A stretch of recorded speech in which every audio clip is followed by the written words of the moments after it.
Jadi memang kalau kita mau mengkaji ya sesuai dengan album wisuda setiap tahun itu umumnya kajian bahasa dan sastra terutama ya itu memang sangat bertumpu pada kajian intrinsikalitas sastra, intrinsikalitas bahasa. Ya. Ini problem kedua ya. Jadi ini kajian bahasa dan sastra itu umumnya saya sendiri belum mengkaji secara serius, tetapi secara umum kajian bahasa itu terlalu menekankan pada sisi apa tadi intrinsikalitas kajian bahasa dan sastra saja. Nah dari sekian itu yang paling banyak dikaji adalah an-naqd al-adabi, apalagi kalau kajian Islam ya. Saya nggak tahu berapa yang mengkaji puisi dari kajian Ad-Dirasat al-Islamiyah. Jadi apa namanya umumnya itu aktariyah, dirasah naqdariyah ya. Itu bagian dari turunan apa yang disebut dengan dirasah lugawiyah wa adabiyah dakhili. Jadi lebih pada intrinsikalitasnya. Bahkan kalau yang terjadi di beberapa jurusan, paling tidak kalau di adab itu di 2 jurusan, baik tarjamah maupun DS, naqdariyah pun sebagiannya adalah naqdariyah al-mutarjamah yang sudah diterjemahkan karena ada bandingan, gitu. Ada marja'an muqaranan baina an-nasi al-masdari wa an-nasi al-mutarjam.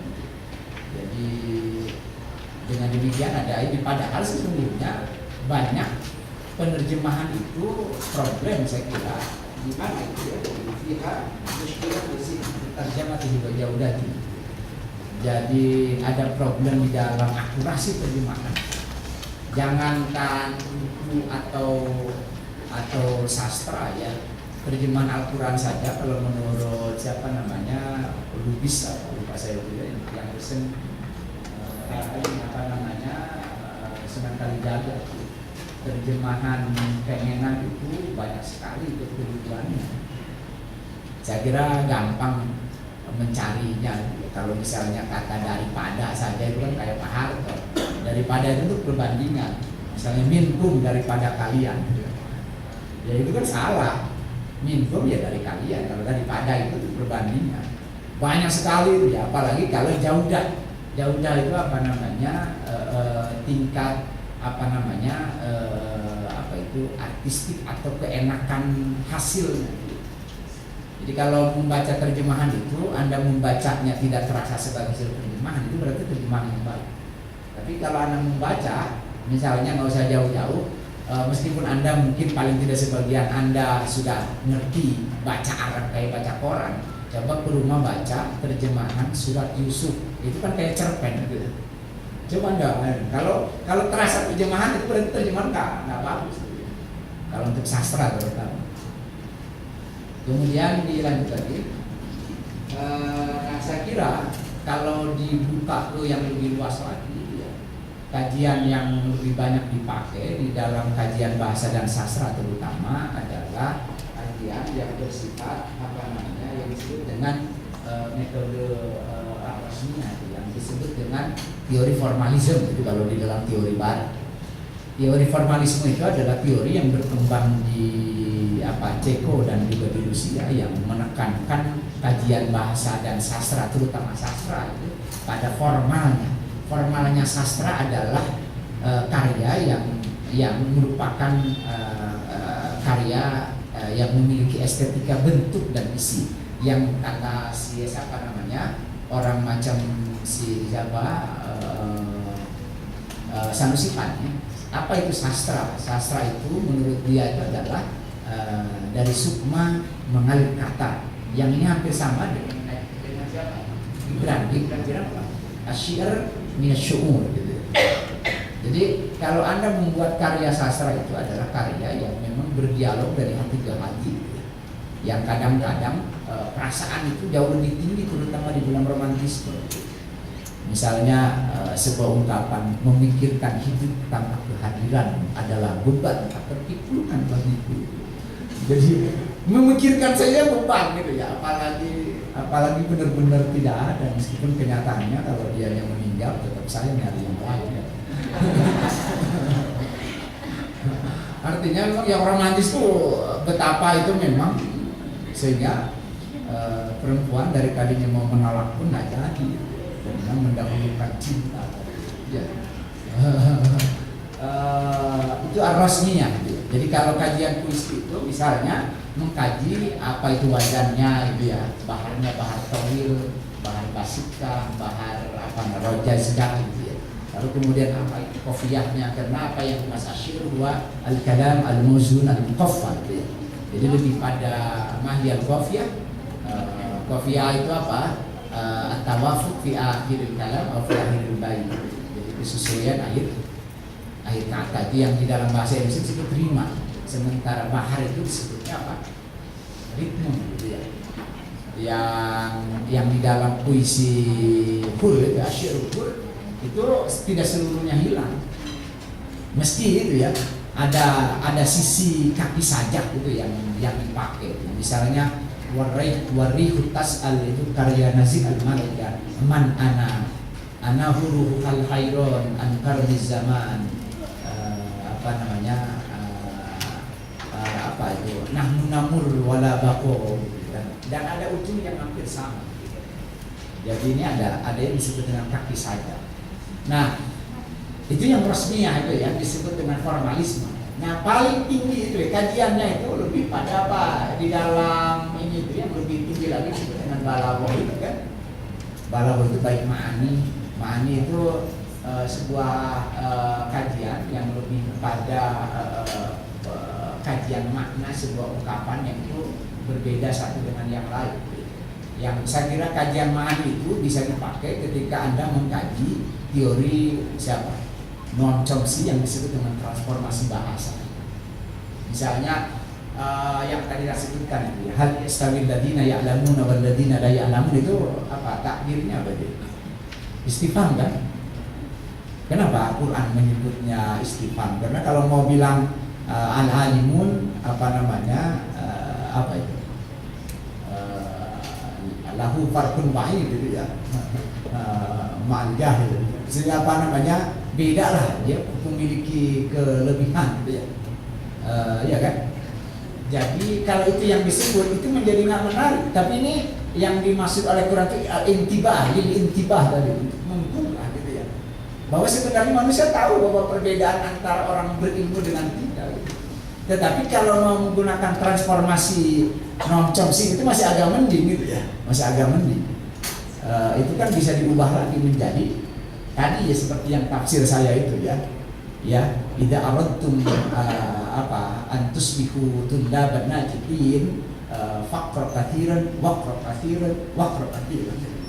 Dari ayat al-yastawil ladina ya'lamun wal ladina la ya'lamun itu bisa diubah menjadi apa yang dari istifham ke amal.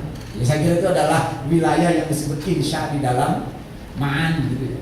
Nah, kajian itu agak lebih umum di kita itu yang kayak gitu, dan di hampir seluruh negara kajiannya memang bersifat intrinsikalitas bahasa.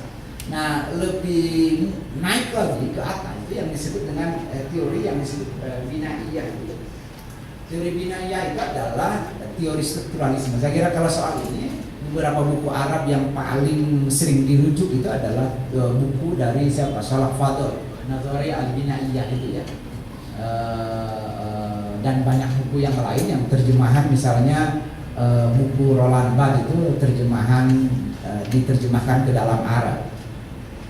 Nah, kajiannya lebih tinggi lagi. Kalau Anda datang ke UI itu ya, kalau nggak teori formalisme, termasuk yang lebih akhir itu yang disebut dengan teori asyakliyah itu ya, itu cukup kuat. Bahkan yang menarik itu teori strukturalisme yang menekankan pada unsur-unsur intrinsik bahasa dan sastra itu. Kalau sastra, kalau novel itu misalnya yang diteliti mahiyal habakah gitu ya, al-hawadith, al-ahdath gitu ya. Mahiyal asyaksiyat. Jadi yang diteliti adalah asyaksiyatnya. Mahiyal asyaksiyat ar-ra'isiyah gitu ya. Wa mahiyal asyaksiyat ghairu ra'isiyah. Itu yang diteliti. Yang ketiga itu apa? Mahwal uslub di hadir kisah gitu. Kemudian yang ketiga itu apa? Yang keempat itu apa? Apa yang disebut dengan mahwal fikrah. Ya, ada lagi yang disebut dengan mahwal bi'ah. Jadi yang diteliti unsur-unsur intrinsiknya dan al-alwidah al-udwiyah bainal anasir, terutama yang itu tarabut bainal anasir itu ya. Jadi koherensi antar unsur. Yang diteliti itu apa namanya? Hal hunaka al-unsur al-mufsid li al-binaiyah atau li al-anasir al-binaiyah. Apa ada yang unsur yang merusak? Misalnya gini, beberapa novel itu saya kira terusak. Misalnya yang paling terkenal saya kira itu ayat cinta yang belakangan, ya kan? Itu novel. Hemat saya ada plot yang cukup merusak itu ketika plot yang ada di kereta bawah tanah. Saya kira Asy'irazi itu terlalu berkeinginan besar untuk menjelaskan Islam humanis, Islam modern gitu ya, sehingga lupa kita ini sedang di apa, sedang lebih banyak terasa sedang diceramahi gitu lewat tokoh fakih itu. Nah kalau di dalam sastra Indonesia saya kira adalah Brota Azuranya siapa? Tentang takdir dari Syahbana itu susah dibedakan gitu ya. Hal hada qissah atau risalah falsafiyah. Jadi susah dibedakan. Nah, saya kira itu menjadi satu untuk semua, meminjam bahasa televisi itu satu untuk semua itu apa? SCTV ya. Ya, Al-Wahid Jil Kull. Satu untuk semua itu SCTV ya. Jadi satu teori untuk semua. Sebagaimana Anda nulis skripsi itu atau nulis tesis, ketika bicara mengenai asyirah adzatiyah lil adib itu ya, seringkali itu satu untuk semua. Jadi orang nulis mengenai keislaman itu biografinya, orang nulis sastra juga itu, padahal sesungguhnya ketika Anda nulis asyirah adzatiyah lil adib itu harus disesuaikan dengan kajian. Kalau Anda melihat bahwa kajian Anda untuk untuk sastra, maka dia harus disebut asyirah adzatiyah al adabiyah. Kalau asyirah adzatiyah al islamiyah lain lagi. Dan itu juga tergantung teori. Kalau teori binaiyah yang saya sebut strukturalisme itu nggak penting mengenai asyirah adzatiyah itu, karena dia tidak memandang bahwa karya sastra itu sesuatu yang bukan independen. Makanya ini ada dilanjutkan mazaya al-manhaj fi dirasah al-adzatiyah al-adabiyah wa naqal usul. Jadi salah satu kelebihan strukturalisme atau misalnya formalisme yang tadi saya sebutkan, atau kajian syakliyah seperti Balaghah, meskipun berbeda sebenarnya antara al-Balaghah dengan asyakliyah itu ya, karena asyakliyah itu lebih pada kajian yang disebut dengan bahasa kitanya stilistika itu ya, agak berbeda, tetapi secara umum ya nggak jauh beda lah gitu. Jadi salah satu kelebihannya memang karya sastra dengan studi itu menjadi sebuah kajian itu menjadi objektif. Karena karya sastra itu sebagaimana fenomena lain. Misalnya Anda memiliki air ini ya. Ini air ya. Kalau seorang ahli fisika itu teliti apa fungsi air. Jadi karya sastra itu menjadi independen dari di luar karya sastra. Tidak dihubungkan dengan penulis, tidak dihubungkan dengan pembaca.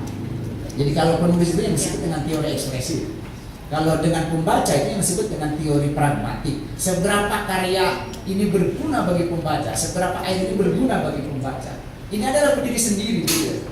Jadi kalau Anda seorang ahli fisika tidak mengkaji apa yang ada di luar air, sama Anda mengkaji bahasa dan sastra, itu adalah sebuah kajian yang independen dari di luar karya sastra. Dia menjadi tidak ada hubungannya di luar karya sastra, dan itu karenanya karya sastra menjadi kajian yang bersifat ilmiah. Itu yang disebut dengan oleh saya di sini itu bahkan tajribi ya. Bahkan tajribi kajian yang bersifat empirik, karena dia semakin aneh ya. Itu yang kedua, kajian ini memang tidak banyak meminta syurut as-subah. Jadi yang penting syaratnya itu idalah tulis itu al-lughawiyah wa dzauqun adabi itu ya. Hanya itu yang dibutuhkan. Jadi yang penting punya kemampuan bahasa, dan kedua punya kecenderungan kuat untuk meneliti. Jadi nah yang ketiga kelebihannya adalah syumuliyah, karena anasir adabiyah itu dikaji seluruhnya, termasuk di sini adalah at-tarabut bainal anasir itu ya. Jadi diteliti apakah hunaka mufsidah li al-anasir al-akhar al-ukhra gitu ya. Amlan itu yang diteliti. Itu kelebihannya. Tetapi begini, kajian-kajian itu memiliki naqais itu ya. Saya kira itu ya. Apa naqaisnya? Pertama, dia la tahtammu ma'al khalfiyah li tarikh al-adab. Jadi kajian ini seolah melihat kayak durian runtuh ya, tidak dihubungkan dengan seolah-olah sesuatu yang take for granted gitu ya, sesuatu yang given, sesuatu yang adanya dengan sendirinya gitu. Padahal karya sastra itu kan lahir karena ada apa yang disebut minimal sastrawan, dan sastrawan bisa menulis itu karena dia adalah anak dari masyarakat. Jadi di sini karya sastra itu dianggap sebagai sesuatu yang tidak lagi terikat oleh sastrawannya, tetapi ini masalah juga gitu ya. Nggak ada sebuah karya sastra itu yang disebut tadi itu datang dengan sendiri. Yang kedua itu fakiron jafan gitu ya. Jadi bahkan jafan gitu ya, bahkan yang kering, bahasan yang kering dari hal-hal di luar karya sastra. Anda baca itu kajian teori analisis kritik dari misalnya Habermas. Jadi hampir semua kajian yang bersifat empirik dan termasuk di dalamnya adalah kajian statistik gitu ya, yang bersifat kuantitatif itu kering. Kenapa? Dia hanya bisa menjelaskan apa yang ada di dalam fenomena, tetapi tidak menjelaskan la yumkin an tabahat ma wara al nas ma wara al madahir ma wara asyir. Kajiannya itu menjadi kering. Padahal problem kajian Indonesia di hemat saya adalah kajian sastra itu atau bahasa itu adalah kajian yang terlalu sibuk dengan dirinya sendiri gitu ya. Dia hanya mengkaji dirinya sendiri, kurang mengkaji hal-hal di luar karya sastra itu. Apa yang terjadi kemudian tidak menjawab persoalan-persoalan apa yang ada di sekeliling kita gitu. Misalnya gini, ya memang katakanlah gini ya, suratul Baqarah wa ma fiha minal muhassinat al-balighiyah gitu kan, katakanlah gitu. Yang mungkin ya bisa menjawab secara resminya atau syakmiyah gitu ya. Tetapi kalau sudah dibuat sowot gitu ya, ya meskipun ya Anda boleh mendapatkan sarjana lewat itu, tetapi kajiannya yang hemat saya, kajian sastra seperti ini tidak bisa mengkaji seolah-olah karya sastra itu tercerabut dari persoalan-persoalan sosial. Itu yang beberapa orang itu agak terkaget-kaget juga dengan saya sebagiannya itu. Kenapa? Karena katanya orang bahasa kok bisa banyak bicara persoalan sosial budaya. Saya bilangin kajian bahasa itu adalah kajian sosial budaya dan kajian humaniora. Nah, jangankan dengan ilmu sosial dan ilmu politik atau bahkan ilmu sains ya. Dengan ilmu humaniora aja kajian bahasa dasar tercabut dari akar itu. Padahal bahasa dan sastra itu adalah bagian dari ilmu budaya atau ilmu humaniora yang karenanya itu tidak boleh tercerabut dari akar itu. Makanya kalau Anda datang ke Melbourne University, jelas kajian bahasa dan sastra Arab itu bagian dari ad-dirasah al-thaqafiyah al-arabiyah. Jadi bagian dari Arabic culture. Ya, yang itu artinya adalah bahasa dan sastra diletakkan di dalam kajian culture studies. Jadi kita itu hemat saya, karena ini monodisipliner yang terlalu kuat, apa yang terjadi? Karena Belanda saja sejak tahun 76 sudah meninggalkan monodisipliner. Kita ini malah makin kuat, mau jadi profesor. Ada teman saya mau jadi profesor, dia belum pernah melakukan kajian yang bersifat ini kuantitatif, tidak jadi profesornya. Gitu ya, makanya hati-hati Anda yang belum profesor, memang saya harus mulai memikirkan kajian kuantitatif. Dan kuantitatif itu bisa juga berdasarkan riset kebahasaan. Misalnya ada mahasiswa yang saya bimbing, dia meneliti mengenai kemampuan membaca teks, tapi dia membuat kajian ta'ajjubiyah. Ternyata memang mayoritasnya nggak bisa itu. Maaf alahu aftu ya. Itu nggak bisa. Jadi kalau ma'ahsana sama apa ma'ahsana sama gitu ya. Itu nggak bisa. Mudah-mudahan kalau di sini enggak ya. Nah problemnya lalu dicari. Kenapa? Jadi dengan diberi teks itu ketahuan berapa persen dari mahasiswa yang dijadiin sampel itu bisa baca teks ta'ajubiyah dengan yang tidak. Sangat kuantitatif. Begitu. Jadi ini kajian yang bersifat metodologis. Kemudian bahkan hemat saya kajian seperti itu bisa anfadil, bisa tudil,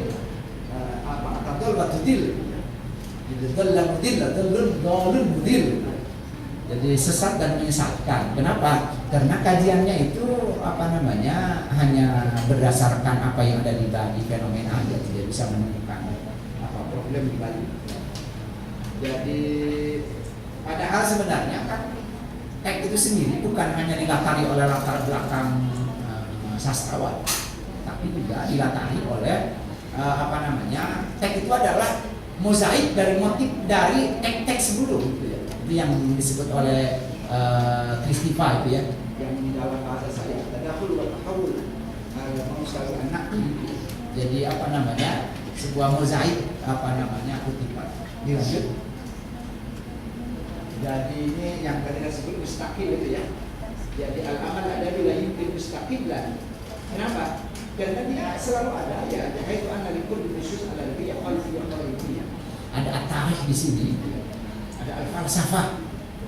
Coba Anda lihat misalnya contoh sastra apa? Misalnya kalau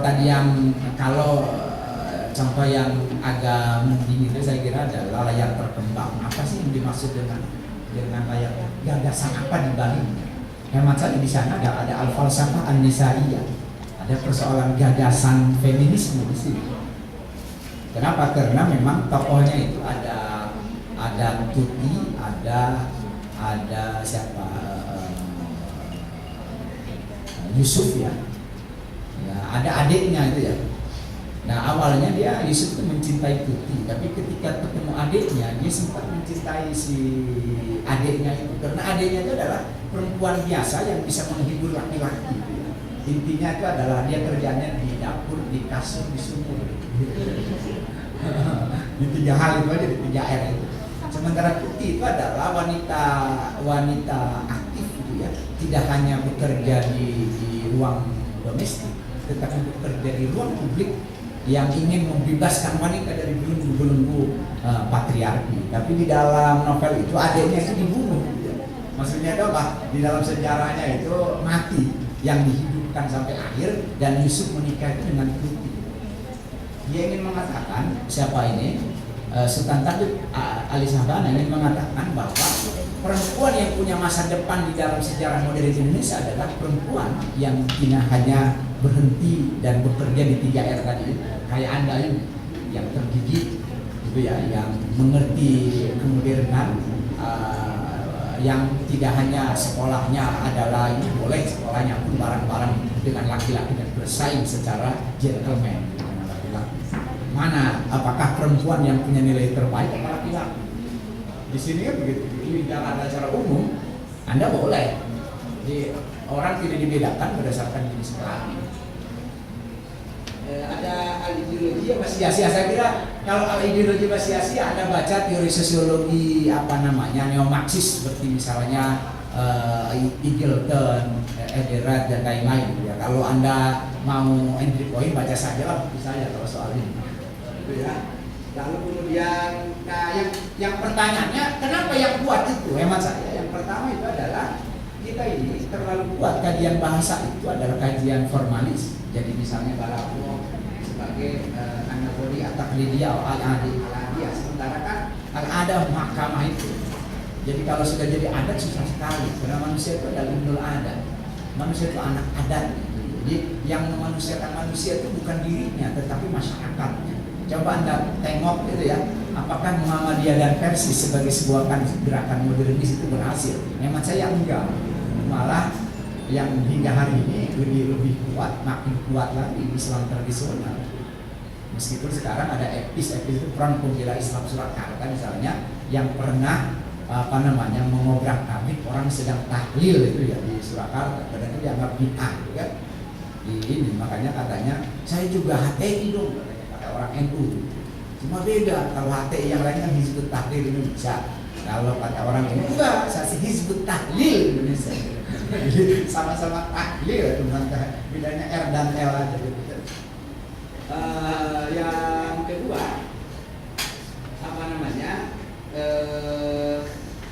nah sebenarnya ini ya, kalau di dunia Indonesia kajian ini sudah lebih kuat lagi. Jadi Anda baca misalnya buku ekstrinsikalitas sastranya yang Maman Mahayana. Saya sendiri menulis itu bagian dari upaya untuk mendongkrak kajian Ad-Dirasah Al-Kharijiyah di Al-Adab gitu ya, dengan menulis teori kritik sastra Arab, termasuk di dalamnya adalah menerbitkan hasil disertasi saya Najib Mahfud, Sastra Islam dan Politik, studi semiotik terhadap novel Awal Al-Atina, dan itu dipakai di dua buku itu dipakai dari mulai S1 sampai S3. Kadang-kadang S1 agak mental juga memahami, meskipun kan nulis biasa aja gitu. Karena terlalu akademik kali ya. Tapi yang masalah saya ingin menulis satu langkah tetapi juga untuk semua. Makanya itu menjadi, saya bersyukur lah, alhamdulillah buku itu cukup laku, udah kayak buku paling laku yang saya tulis kelihatannya. Karena itu dipakai di seluruh UIN. Kalau buku yang lain, aduh itu ya terbit dan ada ininya aja udah bagus lah. Nulis itu wilayahnya bukan wilayah kekayaan ya, wilayah kebahagiaan batin. Jadi kalau Anda nanti ingin jadi penulis ingin banyak duit, jangan tinggal di sini, tinggal di Amerika, itu mungkin. Karena di Amerika itu sangat dihargai penulis itu. Gitu ya. Kemudian yang terakhir lagi kan ini yang kedua, problemnya itu kalau di Indonesia itu hemat saya dipengaruhi oleh apa yang disebut dengan manifesto kebudayaan.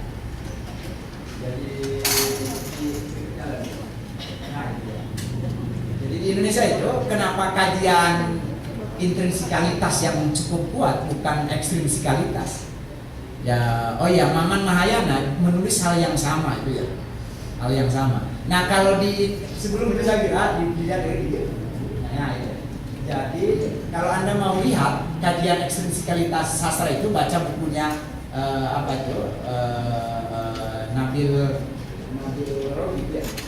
Dia menulis tafsir hari ini terus di bawahnya di link ada gitu ya, dari Arabi Haditha. Ada juga buku yang ditulis oleh Nabil Ayub. Gitu ya. Nabil Ayub itu menulis buku Nasrul Qari An-Nakari Wasinadiyah Kitab An-Naqdi. Jadi dia mulai mengkaji kajian yang disebut dengan analisis wacana. Saya kira di Arab sendiri sudah cukup kuat belakangan. Cuma tetap saja itu ya, misalnya kemarin itu saya mengundang di hari bahasa Arab sedunia itu ya, memang kajiannya menjadi sangat kajian normatif ya. Jadi buku-buku seperti buku Syafiro itu sangat kuat. Yang kajiannya itu seringkali intrinsikalitas, meskipun ada ekstrinsikalitas, tetapi tidak dikaji dengan menjawab ilmu-ilmu lain. Jadi kalau Anda mau mengkaji skripsi tesis yang lebih menjawab tantangan zaman, jangan hanya satu disiplin ilmu, tetapi memiliki disiplin ilmu lain yang disebut dengan tafsir al-ilmi lil-adab. Ada banyak, ada tafsiran sosiologis, ada tafsiran sejarah, ada tafsiran realis yang melihat karya sastra seperti mana karya sejarah dan lain-lain. Nah yang kedua, kalau di Indonesia itu hemat saja pengaruh manifesto kebudayaan yang menganggap anak ada budaya salah tidak sendiri. Jadi sastra itu tidak punya komitmen lain kecuali komitmen pada dewa kesenian gitu ya. Makanya kemenangan Orde Baru adalah kemenangan manifesto kebudayaan. Karena sebelumnya itu yang banyak menyuarakan karya sastra untuk masyarakat itu adalah dari Lekra. Lekra itu lembaga kebudayaan rakyat yang kemudian karena ini banyak diinikan oleh PKI itu dihilangkan. Padahal sebenarnya Lekra itu di dalam beberapa hal juga tetap saja dipakai orang-orang manifesto kebudayaan seperti siapa? Seperti misalnya Gunawan Muhammad dan lalu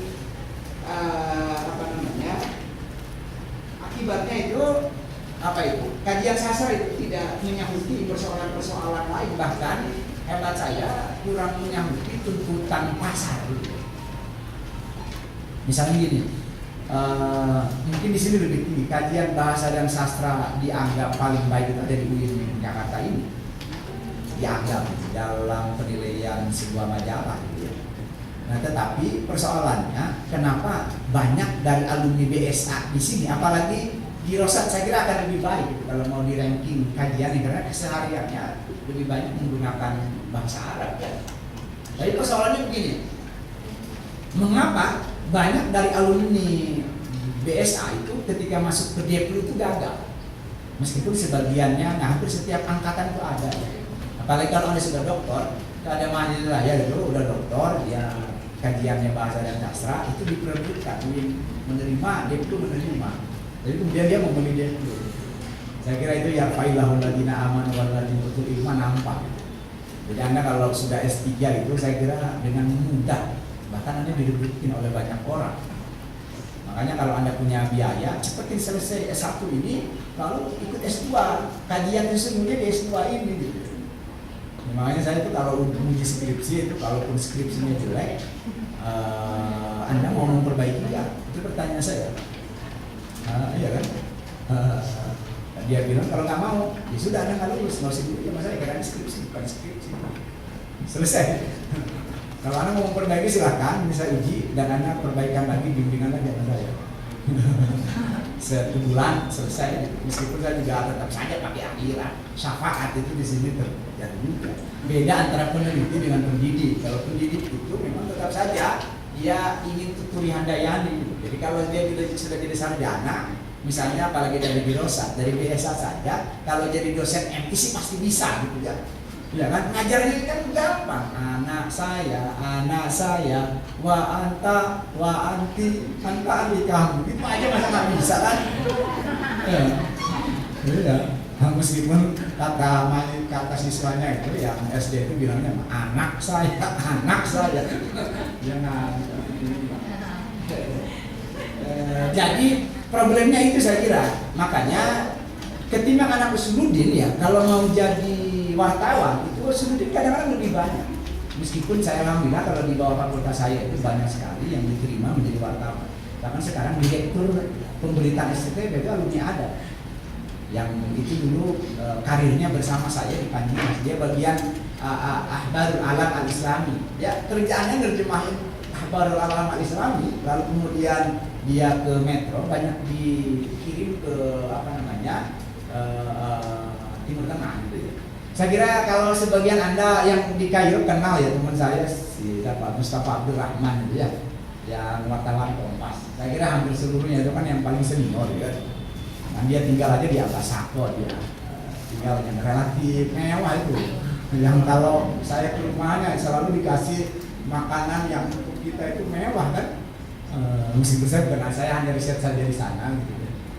Jadi kasihnya nasi selalu biryani atau apa itu yang mandi laham atau apa. Iya, dan dia tinggal di sana gitu ya. Ya meskipun saya juga ada sesuatu yang mendidik saya waktu itu ya. Saya waktu itu di sini pakai mobil Baleno, di sana itu dia pakai mobil Galang Mitsubishi. Ternyata murah sekali kalau di sana ya, karena memang pajaknya rendah. Di sana mobil segitu kan 95-90, di sini 150-160. Jadi pajak kita untuk mobil itu mahal sekali. Jadi kalau kayak mobil sejuta umat kayak Avanza itu sebenarnya itu murah juga, hanya separuh, mungkin 50 juta aslinya. Kita ini pajaknya tinggi. Nah tapi kalau dalam konteks Mustafa Abdul Rahman dia bukan dengan sendirinya, dia harus banyak belajar itu. Karena dia ada di Kompas yang harus, kalau soal bahasa Arab itu mudah, tapi mengisi ini bahasa itu kata Noam Chomsky itu adalah pikiran. Jadi kalau misalnya kenapa anak BSA banyak gagal ketika ada di Deplu itu, karena ketika nulis itu kan harus punya wawasan mengenai diplomasi dunia Arab, nggak bisa nulis aja bagus gitu. Ini saya kira dan ini yang saya bilang munhasilan min nabiyin min akhir itu problem ya. Jadi kalau Anda mau mengkaji di balik paling ujung yang itu saya kira ada banyak kajian yang sekarang sering dipakai adalah poststrukturalis. Apa itu? An-Nadhuriyah al-Bina'iyah, semiologi itu cukup baik. Saya kira semiotik itu baik semiotika Sanderby, semiotika Roland Barthes, semiotika De Saussure, semiotika apa namanya siapa yang saya pakai itu Michael Rivater, itu cukup baik kalau mau mengkaji kajian yang lebih mewarisi apa ada kuliah atau yang kedua adalah semiotika yang lebih ngayak dari kaloriologi disebut dengan hermeneutika apa namanya semiotika genetik, melihat asal usul sebuah teks. Yang ketiga adalah sosiologi sastra, yang ketiga adalah hermeneutik.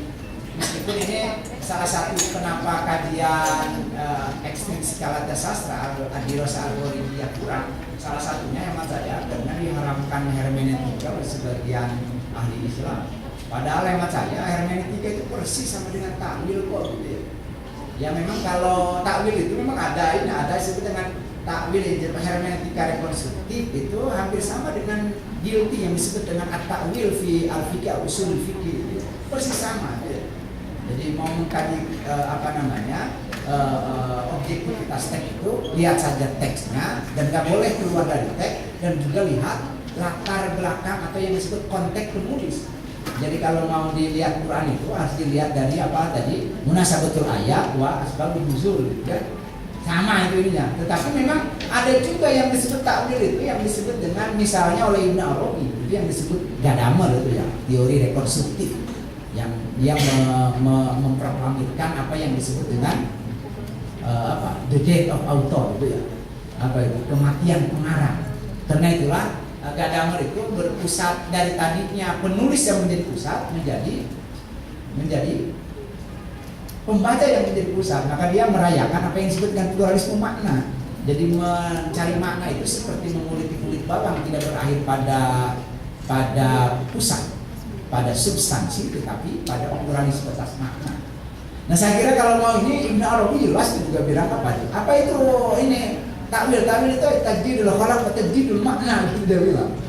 Jadi takwil itu apa? Mencari makna baru gitu ya. Jadi kalau maknanya masih yang lama itu bukan. Itu yang disebut dengan rekonstruktif. Jadi sebenarnya itu kalau pengharaman hermeneutika itu problem lama gitu ya. Ada di kalangan para ahli tafsir. Tapi saya lebih senang pada teori-teori yang lebih bersifat tengah, seperti yang saya pakai itu teori Paul Ricoeur atau yang disebut di medias res. Selalu di tengah, jangan terlalu di belakang, jangan terlalu di depan. Misalnya gini ya, sebagai contoh paling akhir ya, poligami itu apa sih yang dikehendaki oleh Islam? Kalau membolehkan tanpa syarat itu terlalu di belakang itu, justru bukan Islam itu sendiri. Masa enak banget langsung fankihu atau balakum, ayat sebelum kita dibaca gitu ya. Enak banget jadi laki-laki kan? Ya, nikah aja dua-dua, apalagi daun zahiri boleh 4 kan 2 tambah 2 4. Silahkan 3 tambah 3 6, 4 tambah 6 berapa? 10, perubahan 18 istri, masya Allah, dia satu aja udah repot. Itu kenapa? Karena teksnya nggak dibaca. Wa in khiftum alla ta'dilu fil yatama. Makanya saya lebih setuju dengan tafsiran Hamka yang medias res. Dia bilang apa? Poligami adalah jalan darurat saja, boleh. Tapi kalau terlalu di depan, yang Musa Mulia itu yang mengharamkan sama sekali poligami. Kira-kira begitu ya. Kalau mau bicara hermeneutika kan ada banyak kajian Islam juga, saya campurin aja. Jadi sebenarnya apa namanya al-hermeneutika idal Islam bahwa dia al-hermeneutika al-mu'tadilah al-wasatiyah laisa fil ula wa laisa fil akhir. Saya kira itu mungkin. Terima kasih atas perhatiannya. Assalamualaikum warahmatullahi wabarakatuh. Keterangannya benar dikatakan Prof. Sultan tadi bahwa sesungguhnya yang menjadi masalah muskilah dalam penulisan skrip ini adalah tradisi membaca dan apa ya namanya manajemen diri ya untuk mengkaji gitu. Artinya kalau kita dari awal memang tidak membiasakan diri untuk membaca ya apa yang mau kita tulis ya. Artinya skripsitas itu bukan semata-mata yang kita bayangkan, tapi ada nggak referensi yang sudah pernah kita baca ya, sehingga kalau sudah banyak referensi yang kita baca untuk mengerucutkan itu gampang gitu. Ketimbang tidak ada satupun buku yang kita baca lalu sebagai pembimbing bisa ditanya apa yang kamu sudah baca gitu. Saya belum pernah baca dan saya belum tahu rujukannya. Nah, ini kan sulit nih ya. Untuk itu akan kita sambut narasumber yang kedua, tapi itu sebagai informasi atau yel-yel dulu deh, ya, yel-yel dulu, biar segar. Oke. Skripsi tesis pasti bisa. Sekali lagi yang tadi agak lambat datangnya belum tahu ya. Kita punya yel-yel. Nah, skripsi tesis pasti bisa. Oke, ini jadi sugesti dan motivasi kita bersama. Skripsi tesis pasti bisa. Oke, insya Allah. Sebagai informasi Prof dan yang lainnya kita akan selesai di jam 1 ya, insya Allah. Nanti untuk pembahasan kedua mungkin setengah 1 baru nanti dilanjut dengan dialog Prof. Ya, oke. Sebentar ini langsungnya agak percaya ke belakang.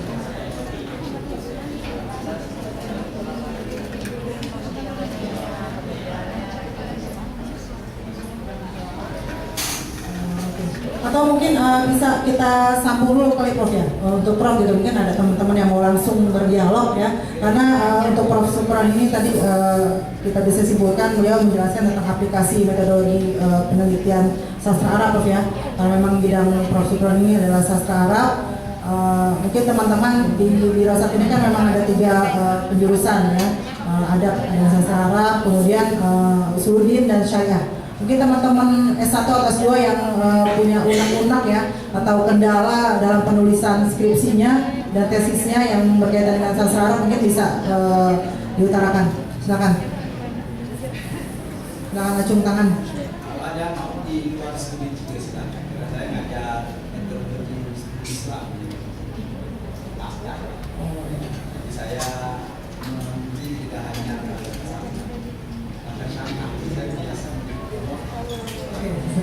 Prof Supran udah menawarkan diri tuh, beliau siap ya untuk menerima bimbingan apapun lah ya yang berkaitan dengan keilmuan Islam. Oke, gimana? Teman-teman yang dari S2 yang punya kendala kira-kira bagaimana nih penulisan skripsi dan tesis yang sekarang sudah sampai sejauh mana gitu? Oke, silakan. Oke, langsung udah datang ya kita sambut narasumber yang Zulfan Taufik ya, silakan menempati posisi. Sebagai informasi Zulfan ini merupakan salah satu alumni FDI ya, salah satu alumni FDI tahun 2009. Bertangan dong sengaja kita datangkan Zulfan ya, karena mengingat kemarin ada masukan untuk pelatihan penulisan skripsi tesis ini, paling nggak ada yang pernah merasakan gitu gimana suka dukanya menulis skripsi di FDI gitu. Kalau Pak Supran mungkin ya juga merasakan, tapi kan di tempat yang berbeda. Ini kan kalau Zulfan sendiri kan memang alumni kita dan kita pasti bisa langsung mendengar bagaimana dulu pesan kesan suka dukanya ya ketika menulis skripsi. Sedikit saya bacakan kurikulum vitae Zulfan. Nama Zulfan Taufik, SSIMA, kemudian lahir di Ambon ya, 17 Juli 1988, masih muda nih, statusnya juga belum menikah. Jadi yang mau daftar silakan, daftar konsultasi maksudnya. Ya. Kemudian pangkat golongan pengetahuan tingkat 1, asisten ahli. Beliau sekarang menjadi dosen tetap di STAI Nur El Ghazi Bekasi ya, Zulfan. Ya, mungkin ada yang tahu. Lulus dari FDI tahun 2009, lanjut ke magister di Pasca Sarjana UIN, selesai tahun 2012, jadi lumayan cepat nih. Dan kemudian perlu diketahui bahwa lulus S2 itu cum laude, sehingga untuk masuk S3-nya ada tanpa tes gitu. Bukan ya? Oke. Kemudian sekarang lagi menjalani program doktoral di SPS UIN juga ya, di kampus 2. Ya, masuk 2012 dan sekarang masih dalam tahap penulisan disertasi ya Zulfan ya. Insyaallah sama dengan saya, belum selesai ya. Mohon doanya semoga kita bisa selesai tepat waktu, amin insyaallah. Oke, beliau juga banyak melakukan macam-macam pelatihan profesional, kemudian tadi pengalaman mengajarnya jadi dosen di STAI Nur El Ghazi Bekasi, banyak mengampu mata kuliah juga, dan karena memang bidangnya pemikiran Islam ya, Zulfan ya filsafat ya. Kemudian pengalaman penelitiannya juga lumayan banyak, ya banyak juga mendapatkan sumbangan dana lah apa istilahnya gitu ya, hadiah lah, hibah gitu, hibah penelitian ya, macam-macam nih dari Oxford Policy Management, kemudian juga dari Dikti Kemenak RI, ya ada juga dari Lembaga Penelitian dan Pengabdian Masyarakat YIN Mataram, dan yang terakhir beliau ini LPDP awardee. Jadi disertasinya masuk dalam dapat hibah penelitian di LPDP, dan ini lumayan sulit gitu ya. Oke. Kemudian pengalaman organisasi, dulu juga aktif ya di BEM FDI, kebetulan di bagian Departemen Penelitian dan Pengembangan ya. Kemudian aktif juga jadi pembina di Ikatan Mahasiswa Sasak Jakarta. Sekarang juga aktif di Pusat Penelitian dan Pengabdian Masyarakat Islam Gazi Bekasi, dan sekarang menjadi expert atau dewan pakar di Youth Studies Institute. Kemudian karya tulisnya juga banyak, dan terakhir saya ketemu bukunya sudah banyak di toko buku ya, tesisnya ya yang sudah dibukukan dengan judul Dialektika Islam dan Humanisme, pembacaan Ali Syariati, dan masih banyak lagi. Dan beliau juga aktif sebagai editor ya, penyunting, kemudian ya masih banyak lagi, dan jabatan sekarang adalah Ketua Pusat Penelitian dan Pengabdian Masyarakat di STAI Anwar Al-Ghazi ya di Bekasi, dan masih banyak lagi. Oke, tidak cukup untuk berbicara satu persatu. Oke, baiklah, untuk mempersingkat waktu kita sambut pemaparan dari saudara kita Abang Zulfan Taufik. Silakan.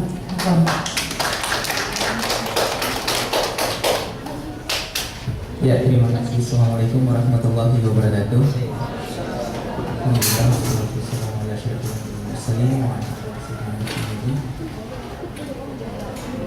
Ya, saya sebenarnya cukup grogi sebenarnya sekarang karena kembali lagi ke FDI. Jujur sejak lulus tahun 2009 lalu, saya belum pernah menginjakan kaki lagi di FDI, baru sekarang ini. Dan saya merasa disambut karena bannernya pun diseiramakan dengan baju saya sebenarnya. Ya, jujur ketika mengisi diminta oleh academic workshop penulisan karya ilmiah atau skripsi tesis, saya semacam dejavu sebenarnya, karena acara yang persis sama pernah saya adakan di sini persis. Waktu itu tahun 2008 seingat saya, ketika saya masih di BEM sebagai ketua departemen litbang. BEM lah yang menginisiasi, bukan fakultas. BEM yang menginisiasi untuk mengadakan pelatihan penulisan skripsi berbahasa Arab dulu, dan persis sama acaranya seperti ini. Ya, jadi ketika kembali ke sini di Japur, waktu itu saya hanya ngasih sambutan di situ, sekarang duduk di sini gitu. Dan ya, saya akan mulai sedikit dari, karena sesi saya ini hanya sesi semacam teknis juga ya Bu ya. Saya pikir teknisnya akan diselesaikan oleh Pak Syukran Kamil sebenarnya. Sebenarnya saya ketika membuat slide itu, saya awalnya membuat teknis penelitian skripsi dan tesis yang mungkin sudah dipunya, tapi karena saya diminta hanya sharing pengalaman awalnya, jadi saya nulisnya galau penelitian. Ya, ini semacam sharing saja, karena ketika hal yang sama yang sering sekali dihadapi oleh mahasiswa, baik termasuk saya dan teman-teman kita itu pertama adalah masalah tradisi. Tadi sudah disinggung sedikit oleh Prof. Syukran Kamil bahwasanya tradisi di kita di FDI khususnya ketika itu masa saya, dan alhamdulillah saya sedikit dengar dari Bapak Wakil Dekan kita bahwasanya sudah ada sedikit perbaikan. Ketika masa saya dulu tradisi menulisnya sangat kurang. Kita terbiasa di FDI dengan tradisi menghafal, apalagi kalau menjelang UAS itu banyak sekali hafalan, dan semua mata kuliah basisnya hafalan. Kita tidak terbiasa untuk melakukan analisis kritis, tidak terbiasa melakukan menulis kayak gitu. Jangankan menulis Arab, menulis Indonesia pun susah. Ya, itu indikatornya simple sebenarnya. Saya sedikit berbangga ketika itu tahun 2007 waktu BEM pernah mengadakan lomba penulisan karya esai se-Fakultas Dirasat Islamiyah, dan alhamdulillah saya dapat juara 1 ketika itu. Tapi kemudian saya jadi malu sendiri.